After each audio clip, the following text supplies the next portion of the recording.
Hi friends, welcome to my channel.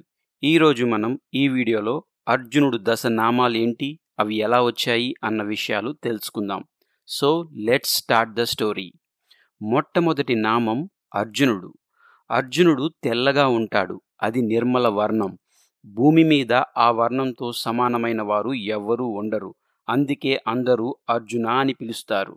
Phalguna, ఉత్తర ఫల్గుని నక్షత్రం మరియు పూర్వ ఫల్గుని నక్షత్రాల సంధికాలంలో జన్మించడం వల్ల ఫల్గుణ అని అంటారు.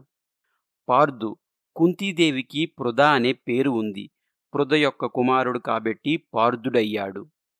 కిరీటి, దేవతలకే జయించటానికి వీలు కాని నివాత కవచులు అనే రాక్షసులను ఇంద్రుడి రథం మీద మాతలని సారథిగా చేసుకుని ఒంటరిగా 3 కోట్ల మంది రాక్షసులను సంహరించాడు. అలాగే హిరణ్యపురంలో ఉండే 60,000 మంది రాక్షసులను కూడా చంపాడు. దానికి ఇంద్రుడు మెచ్చుకొని కిరీటాన్ని ఇచ్చాడు. అలా కిరీటి అనే పేరును సంపాదించాడు. శ్వేతవాహన, కాండవనాన్ని దహించేటప్పుడు వర్ణుడు ఇచ్చిన దివ్యమైన రథానికి ఎల్లప్పుడూ తెల్లటి గుర్రాలను కడతాడు కనుక శ్వేతవాహన అనే పేరు కలిగింది. బీభత్సు, ఎటువంటి యుద్ధ వ్యూహాన్నైనా అందంగా భేదిస్తాడు. అంతేకాదు, బీభత్సం చేయాల్సినప్పుడు కూడా బీభత్సాన్ని సృష్టించకుండా యుద్ధం చేస్తాడు కాబట్టి అందరూ బీభత్సు అని అంటారు. విజయుడు, అర్జునుడు ఏ యుద్ధంలో అపజయం పొందలేదు, అందుకే అందరూ విజయ అని పిలుస్తారు.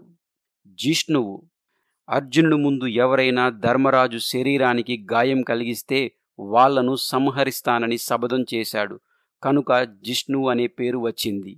సవ్యసాచి, ఎవరైనా యుద్ధం ఎడం చేత్తో గాని లేక కుడి చేత్తో గాని చేస్తారు, కానీ అర్జునుడు 2 చేతులతో బాణాలను సంధించగలడు, అందుకే సవ్యసాచి అని అంటారు.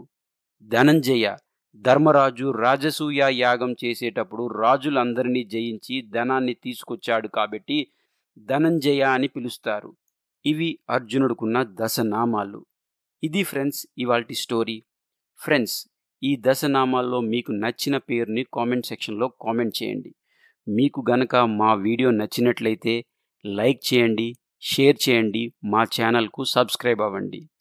మళ్ళీ ఇంకొక మంచి కథతో మళ్ళీ కలుద్దాం. అంతవరకు సెలవు. Bye, take care.